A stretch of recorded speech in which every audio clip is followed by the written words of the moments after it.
Buenos días a todos, espero que estén teniendo una muy buena semana, que el Señor les haya estado hablando a lo largo de estos días. Como ya lo dijeron, estamos siguiendo la serie de enseñanzas del libro de Marcos.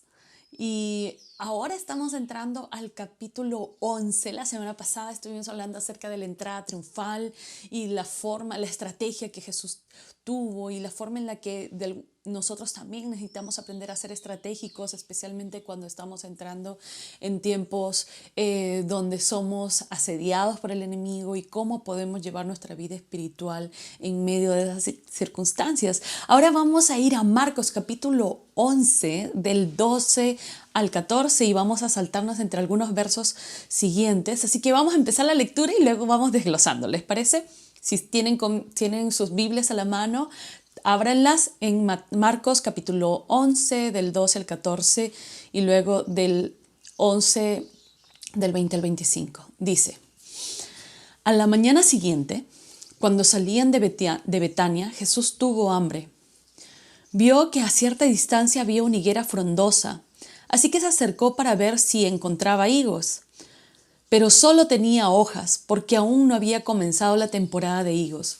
Entonces Jesús le dijo al árbol: que nadie jamás vuelva a comer de tu fruto. Y los discípulos lo oyeron. Unos versículos más adelante dice: a la mañana siguiente, al pasar a la higuera que él había maldecido, los discípulos notaron que ésta se había marchitado desde la raíz. Pedro recordó que Jesús había dicho al árbol que el día anterior y exclamó: mira, Rabí, la higuera que maldijiste se marchitó y murió. Entonces Jesús le dijo a sus discípulos: tengan fe en Dios. Les digo la verdad, ustedes pueden decir a esta montaña: levántate y échate al mar, y sucederá.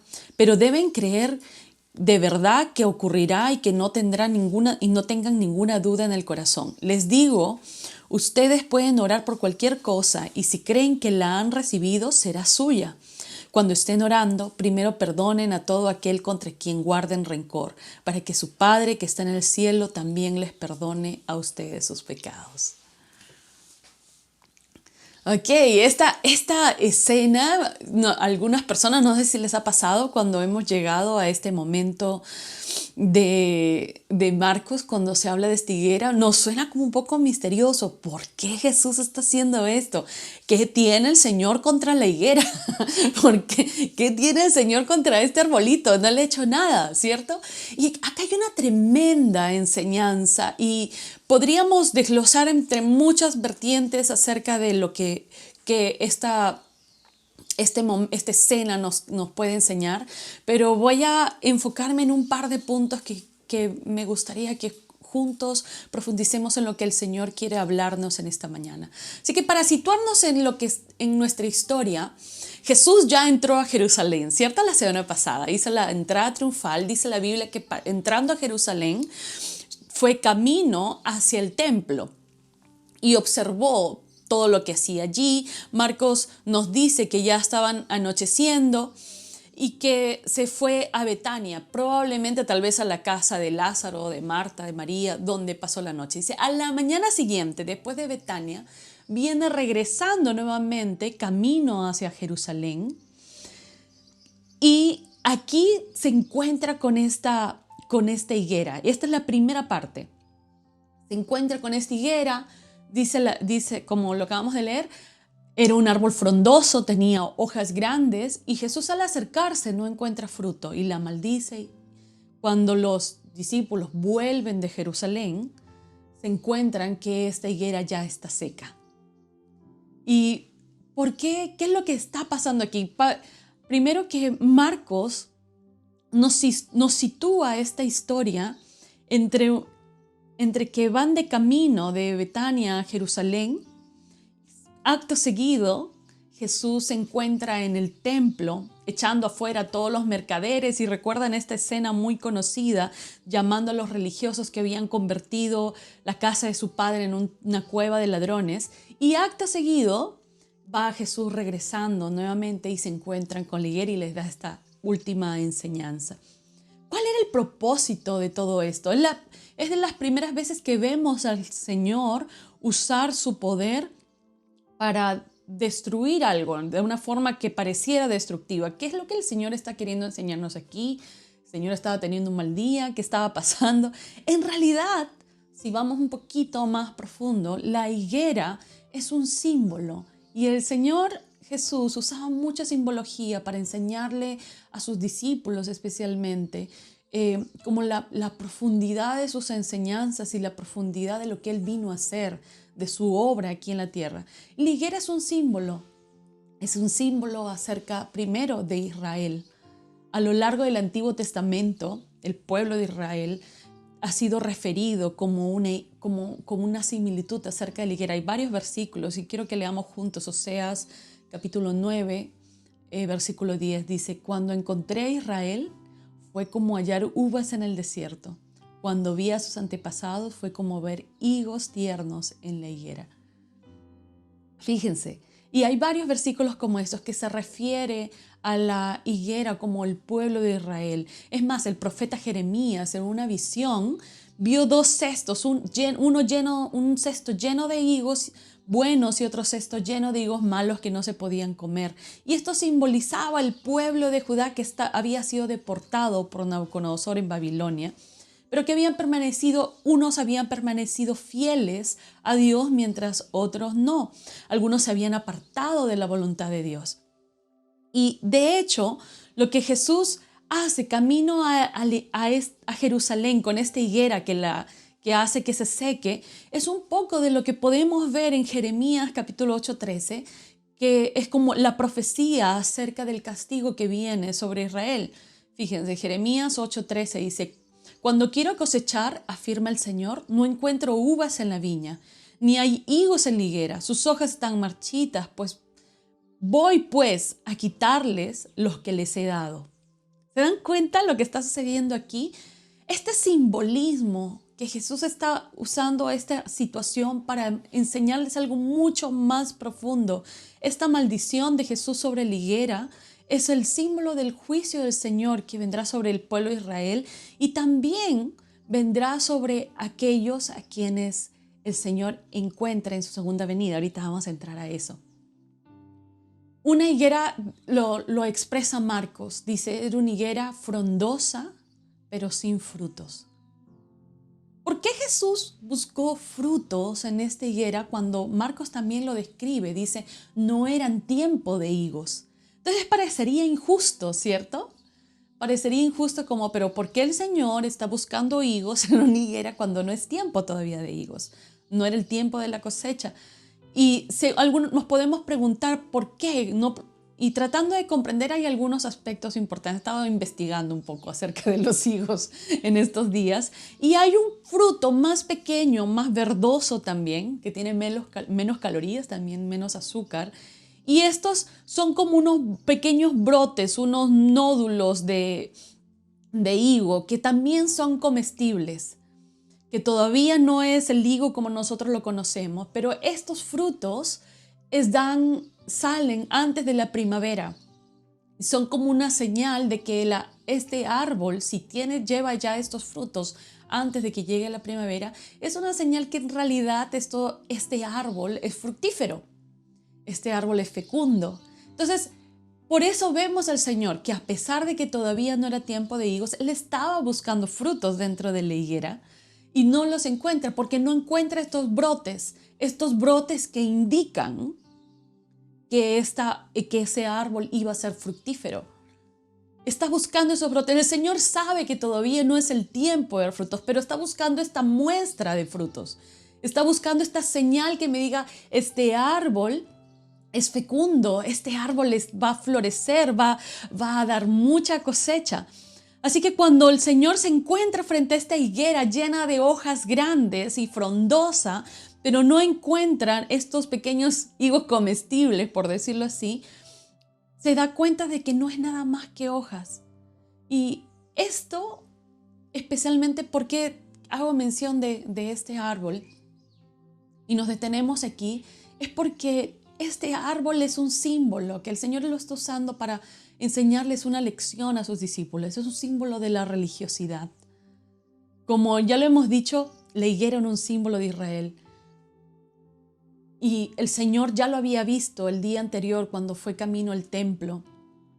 En su entrada triunfal, entró al templo y ya había visto lo que estaba sucediendo.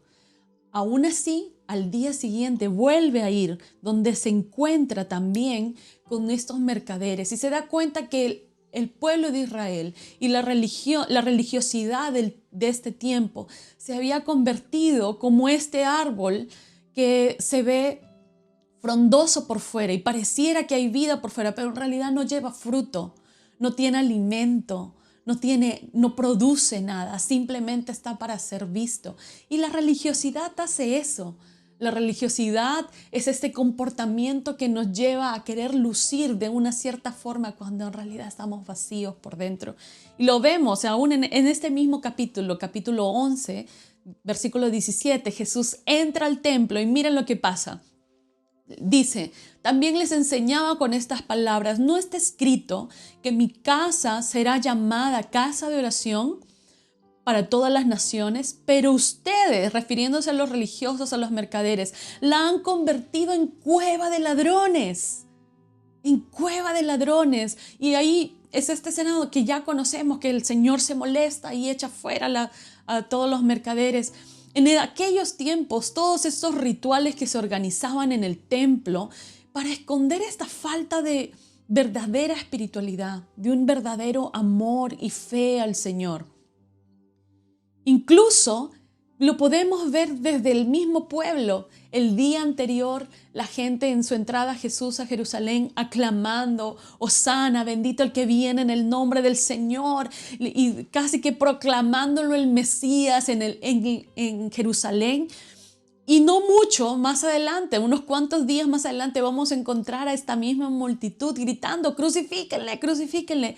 Aquí podemos ver la carencia de una fe real, no esta fe que es llevada por las emociones o las circunstancias, no esta fe que trata de aparentar que todo es perfecto, que todo está bien. ¿Alguno se siente algo relacionado con esto? La abundancia de las hojas de este árbol hacía pensar que tenía fruto. Uno lo podría ver a lo lejos y uno ve, ¡ay, mira, este árbol tan grande! Pero realmente estaba vacía. ¿Has conocido personas así? Que por fuera se ven y se escuchan muy espirituales, muy correctas, pero cuando ves de cerca su vida, cuando ves de cerca su carácter, su comportamiento, es como que no se siente congruente sus palabras con sus acciones. No es consistente en el tiempo. Y esto no lo quiero decir con un son de crítica o juicio, sino que realmente necesitamos estar atentos no solo a personas con estas características que les gusta juzgar y criticar a los demás y se jactan de su madurez, no quieren mostrar realmente quiénes son, sino que nosotros mismos seamos conscientes de no convertirnos personas así. Es muy fácil llegar a ser árboles de hojas frondosas que nos encanta publicar en las redes sociales. El Señor es bueno, es maravilloso, hay que confiar, todo se puede con Dios, vamos para adelante y ponemos toda nuestra serie de comentarios que parecen tan maravillosos, tan positivos, que nuestra vida está resuelta, pero por dentro estamos tan vacíos. Por dentro estamos viviendo vidas superficiales con Dios. Por dentro no estamos queriendo que Dios haga los cambios que realmente importan para que demos fruto en su tiempo. Este momento de la inspección, otra vez, esta escena de Jesús es como una muestra gráfica de lo que vendrá, no solo sobre Israel, sino en nosotros mismos. Podríamos decir, pero el Señor, que sabe todo, ¿acaso no sabía al acercarse a esta higuera, antes de acercarse a la higuera, que esta no iba a tener fruto? En realidad el Señor estaba graficando aquí una escena muy importante y que no debemos olvidar. No debemos olvidar que llegará el día en el que el Señor, de la misma forma que estaba graficando el juicio sobre el pueblo de Israel, también está graficando que así de inesperadamente, en cualquier momento, el Señor volverá otra vez Volverá otra vez por aquellos que hemos creído en su nombre. Volverá al encuentro y volverá para encontrar fruto. Él viene por el fruto. Él viene por aquellas personas que han decidido no simplemente vivir vidas superficiales, pero viene en cualquier momento. Y esto nos habla de estar preparados, querida familia. Yo sé que de esto no se habla mucho en las iglesias. Siempre nos gusta escuchar más acerca de que el amor de Dios, que la gracia, que el perdón, que la salvación, que la sanidad. Y todo esto es verdad y es una realidad. Pero de la misma forma que es una verdad hoy y ahora, es una verdad que el Señor vuelve. Y el Señor vuelve pronto y vuelve por aquellos que estamos esperando su venida. Vuelve por aquellos que estamos listos para ir con Él. Y los que no, también serán pesados en el juicio de Dios. Y yo sé que suena estas palabras, no lo digo con un sentido de atemorizarte, sino con un sentido de que despertemos, querida iglesia, que esto es una realidad. El Señor viene por nosotros. Esta es una tremenda exhortación de que el Señor no se va a conformar simplemente con ver templos hermosos y cultos bellos, estas transmisiones tan lindas, o no se va a impresionar con nuestra capacidad de memorizar versículos bíblicos o nuestra relevancia social, cuántas obras sociales hacemos. Esas son las hojas del árbol. Y que sí, todo árbol necesita tener hojas y es bonito, pero el Señor viene por el fruto. El Señor viene por eso que nace de la intimidad, eso que nace de un carácter que es tratado en la presencia de Dios, que es tratado, ese corazón que ha sido dispuesto a ser trabajado y puesto delante del Señor. En Mateo capítulo 7, del 21 al 23, el Señor nos habla un poco acerca de esto. Dice: no todo el que me dice Señor, Señor, entrará al reino de los cielos, sino solo el que hace la voluntad de mi Padre que está en el cielo. Muchos me dirán en aquel día, refiriéndose a su segunda venida: Señor, Señor, ¿no profetizamos en tu nombre? ¿Y en tu nombre expulsamos demonios e hicimos muchos milagros? Entonces les diré claramente, dice Jesús: jamás los conocí. Aléjense de mí, hacedores de maldad. Ay, estas palabras son tan fuertes. Son tan fuertes.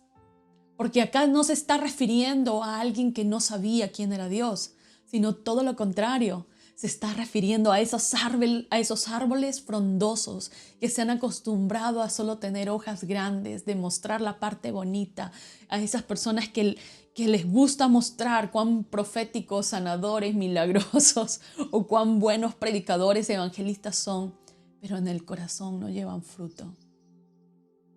No llevan fruto. Su carácter no ha sido tratado y no están dispuestos a ser tratados. Y el Señor dice a esas personas, no se está hablando de los no creyentes, está hablando de las personas que sí saben quién es Él. Dice: a estas personas les diré, jamás te conocí. Es tan fuerte estas palabras.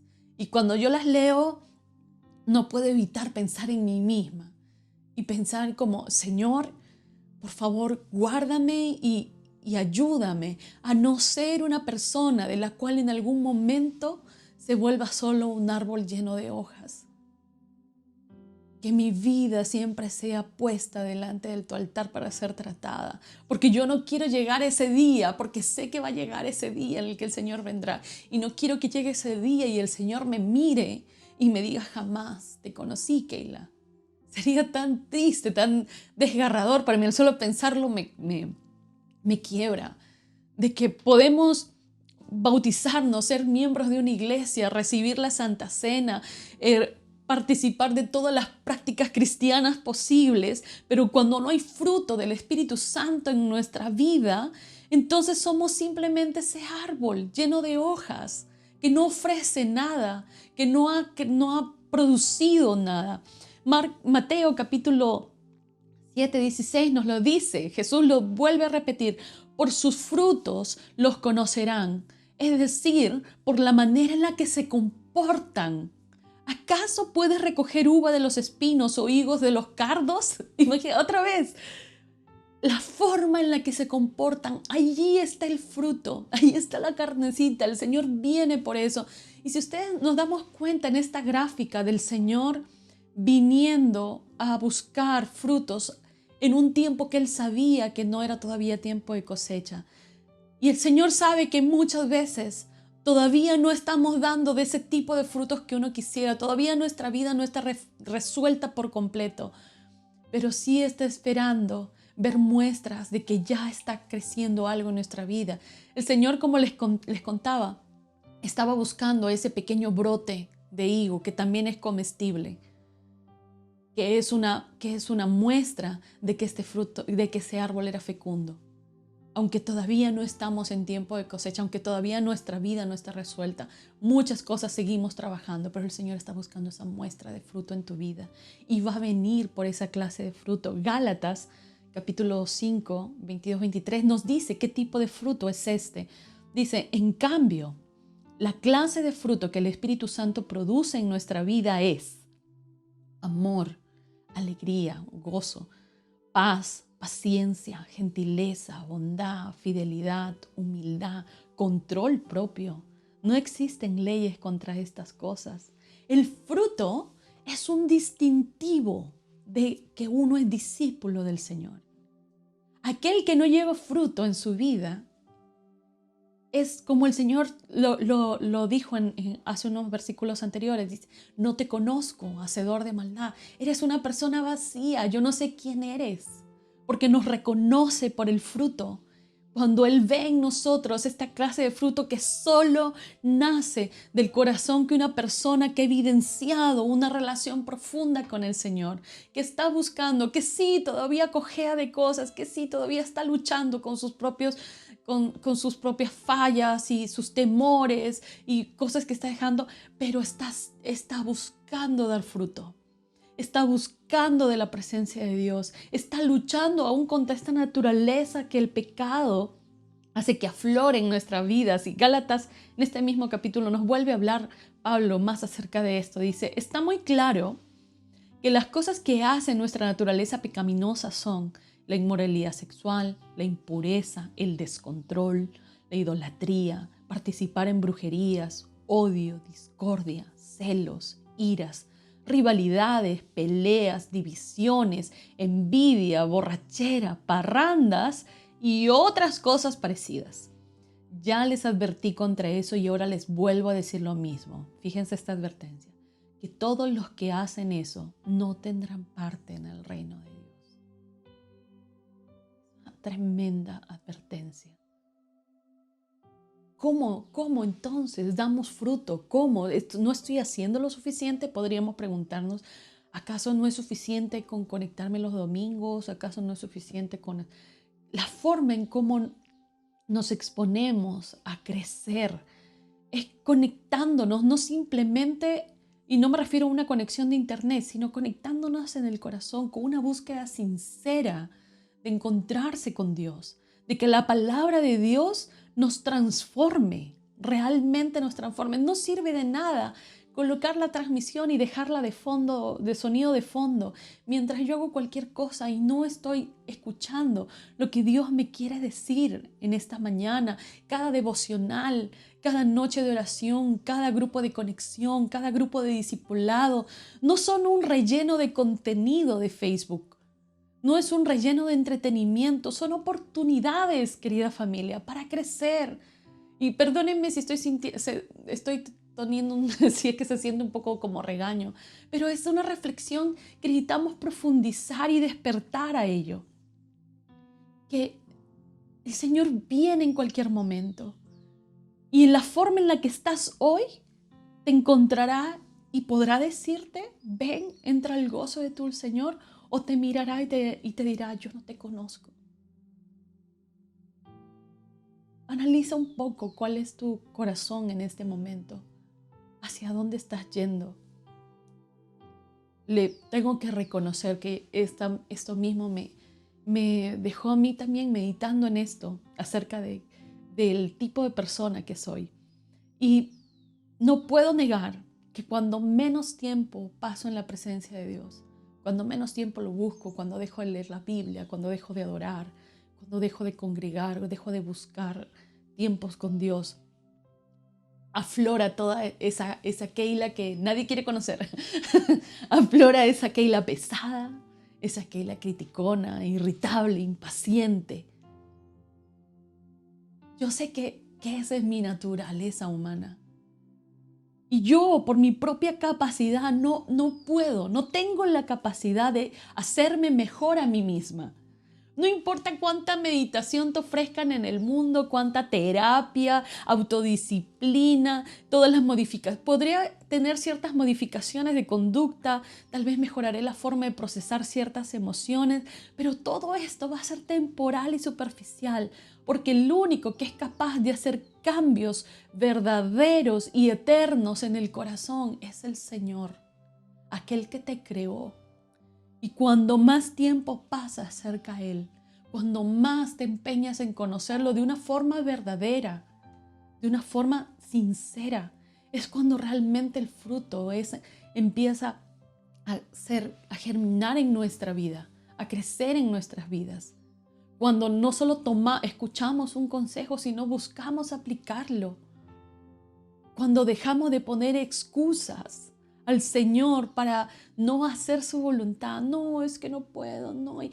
Y seguimos en estas relaciones tóxicas y seguimos en este comportamiento tóxico. Seguimos viviendo un estilo de vida mundano completamente, pero somos como este árbol lleno de hojas, sin fruto. Es solo la presencia de Dios que nos cambia cuando lo buscamos a Él y dejamos de buscar de nosotros mismos. Cuando estoy en su presencia, yo sé que su presencia no solo me cambia, me confronta con mi pecado, me confronta con mi carácter, me sana. Otra vez, y esto es algo que constantemente lo he repetido, los tiempos de adoración no es un preludio musical. Los tiempos de oración son momentos de encuentro con el Señor. Mucho depende de la actitud con la que yo venga a encontrarme. Apocalipsis 22:12 dice: miren, yo vengo pronto y traigo la recompensa conmigo para pagarle a cada uno según lo que haya hecho. Wow. Estamos en estos tiempos de pandemia, de guerras en el mundo, enfermedad, desastres naturales. Y esto solo es un tremendo recordatorio de que el Señor viene, que su venida está más cerca de lo que esperamos y nosotros, sus hijos, debemos de aguardar su venida con expectativa, no con temor, sino aquellos que sabemos que estamos esperando este momento, que estamos aquí como: sí, Señor, es verdad, todavía lucho con mi carácter. Sí, Señor, estoy luchando con este pecado. Sí, Señor, todavía estoy luchando con cambiar estas adicciones. Todavía sigo luchando, pero aquí estoy. Te estoy buscando. Estoy haciendo mi mejor esfuerzo. A esas personas que empiezan a dar estas muestras de fruto, de higo, como fue a buscar el Señor sobre este árbol. Él no estaba esperando encontrar los higos ya grandes y listos para hacer como estaba buscando esta muestra de fruto, de que vas a ser fructífero, que realmente estás haciendo el esfuerzo. Querida familia, no digo esto y no quiero que esta enseñanza sea para asustarlos, sino para prepararnos, para que prepares tu corazón. Y esta preparación va mucho más allá que solo conectarnos los domingos. Esta preparación tiene que ver con la disposición a ser tratado en el corazón. A ser tratado en el corazón. Esta disposición de hacer la voluntad de nuestro Padre. No de una forma religiosa, no de una forma externa, con palabras bonitas y para que todo el mundo vea en las redes sociales cuán cristiano eres. No, de esos cambios que se dan, que nacen en lo secreto, en esa intimidad secreta con el Señor, que solo tú y el Señor saben. Esos cambios que se dan cuando te has dispuesto a ser discipulado, cuando te has dispuesto a rendir cuentas de tu vida y no te corres. No te corres de la llamada del pastor, sino que realmente estás disponiendo tu corazón a ser tratado por el Señor. Jesús le dice al árbol, nunca jamás coma nadie fruto de ti. Y a la mañana siguiente, los discípulos encontraron esta higuera completamente seca. Es que para el Señor, fíjate que ni siquiera tenía sentido de que este árbol, siendo tan infructífero, siquiera ocupe un espacio. Porque sus hojas, pero sus ramas vacías solo eran un recordatorio de esta superficialidad, de este vacío. Y luego, para ir cerrando, Jesús les dice a sus discípulos, tengan fe. Tengan fe porque ustedes pueden decirle a este árbol, así como yo le dije, sécate, le pueden decir a esta montaña, muévete del lugar. Y estas declaraciones siempre suenan muy asombrosas. Suenan asombrosas porque uno dice, oh, wow, entonces podemos hacer que la montaña se mueva. Y nos enfocamos más en lo que podemos hacer y no realmente en lo que el Señor está tratando de decir aquí es, necesitas desarrollar ese tipo de fe. Una fe tan profunda y una fe tan certera en el Señor, de que Él puede hacer lo que le estamos pidiendo y mucho más que esto. Debemos de creer que de verdad ocurrirá sin ninguna duda en el corazón, decía el versículo. Sin ninguna duda en el corazón. Todo milagro que es producido por la fe en Dios es una fe que descansa en el poder y en su gracia. Lo voy a repetir, todo milagro que es producido por fe en el Señor es una fe que descansa en su poder y su gracia. Cuando lo conocemos, cuando yo sé a que Dios realmente yo le estoy pidiendo, a que Dios realmente yo estoy clamando, esa fe que se desarrolla de esa búsqueda implacable al Señor. Y no se está refiriendo literalmente como vamos a hacer aún cosas absurdas, vamos a tirar en la montaña para aquí solo para demostrar cuánta fe tengo. No se está refiriendo de eso, sino se refiere a que cualquier dificultad que veas frente a ti vas a ser capaz de vencerla si es que tienes fe en el Señor. ¿Entiendes? Cualquier dificultad, esas montañas que se ven tan grandes, eso que crees que no puedes atravesar, que aún eso vas a tomarlo y vas a ser capaz de llevarlo y tirarlo al mar. Despojarte de eso si tienes fe en el Señor. Y aquí creo que no solo se está refiriendo a una montaña de problemas, sino el mayor problema que tiene el ser humano son nuestros propios pecados, lo que hablábamos hace un momento. Esta montaña que nos impide acercarnos a Dios. Esta montaña que necesitamos echarlo a lo profundo del mar si ponemos nuestra fe en Él. Y Miqueas, capítulo 7, 19, dice un poco de esto. Dice, tú volverás a tener misericordia de nosotros. Sepultarás nuestra maldad y la arrojarás al mar profundo todos nuestros pecados. ¿Ves lo que está diciendo aquí? Una fe sincera que es capaz de ver estas montañas en nuestra vida que nos separan del Señor, estas montañas en nuestra vida, toda esta cantidad de problemas, pero cuando enfoco mi fe en el Señor, voy a ser capaz de sobrepasarlas, voy a ser capaz de conquistarlas. Muchas veces, y esto lo he escuchado a muchas personas en diferentes tiempos de consejería, que vienen con una necesidad muy específica, como todos, ¿no? Que quiero que el Señor me sane, que el Señor me cure, que el Señor me atienda, y tengo toda esta lista. Y yo creo que para el Señor es tan importante todo esto. Cada petición que traemos al Señor es tan importante. Él la toma, Él las escucha.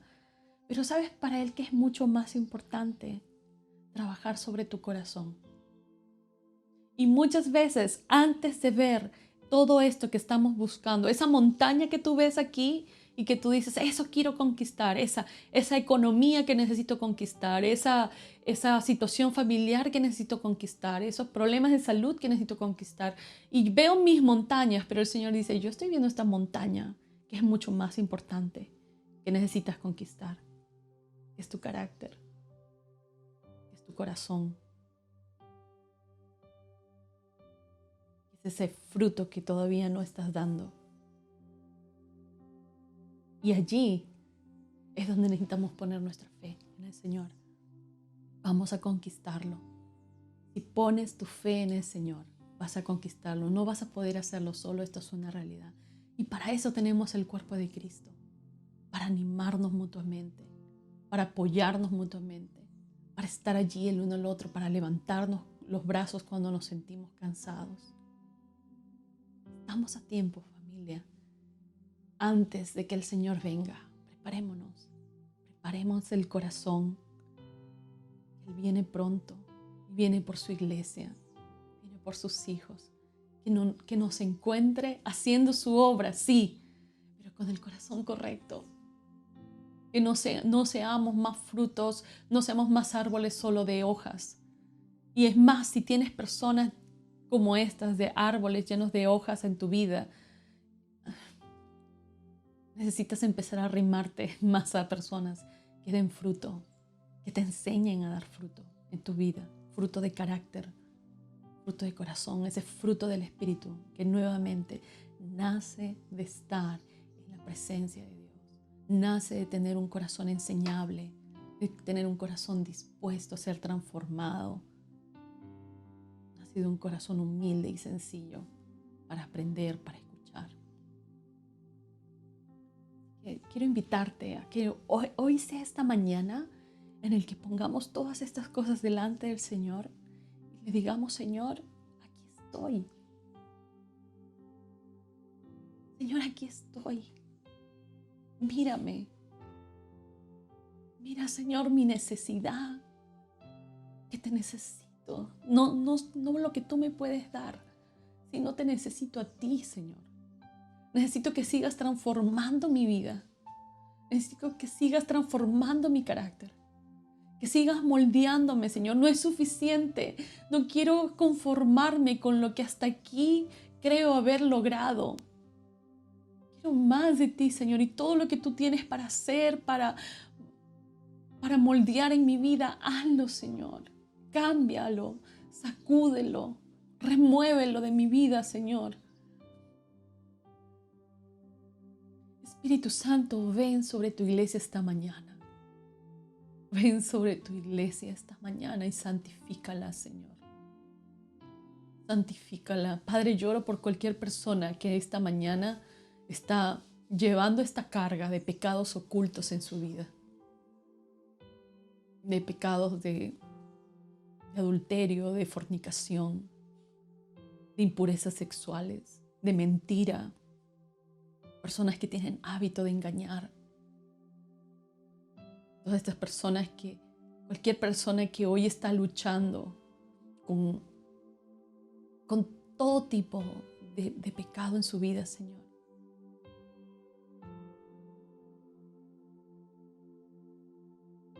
Toda persona que está luchando, Señor, con este carácter de control, de ira en su vida.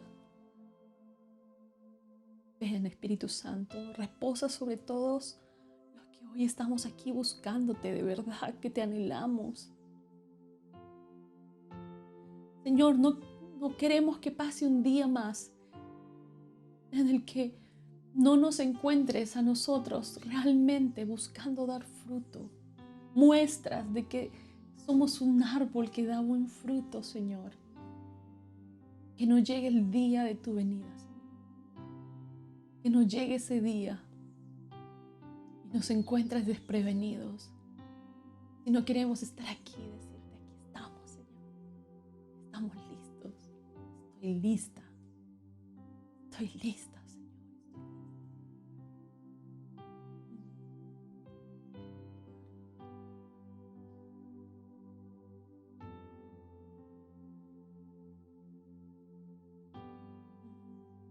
Padre, oro porque toda religiosidad en nuestra vida, todo espíritu de religiosidad, de aparentar, ahora se quiebre en el nombre de Jesús. No queremos ser árboles llenos de hojas simplemente. Queremos ver el fruto de tu presencia en nuestra vida. Cámbianos, cámbianos, Señor, cámbianos, cámbianos, cámbianos, Señor. Transforma nuestra vida. No nos dejes ser iguales, no nos dejes quedarnos iguales.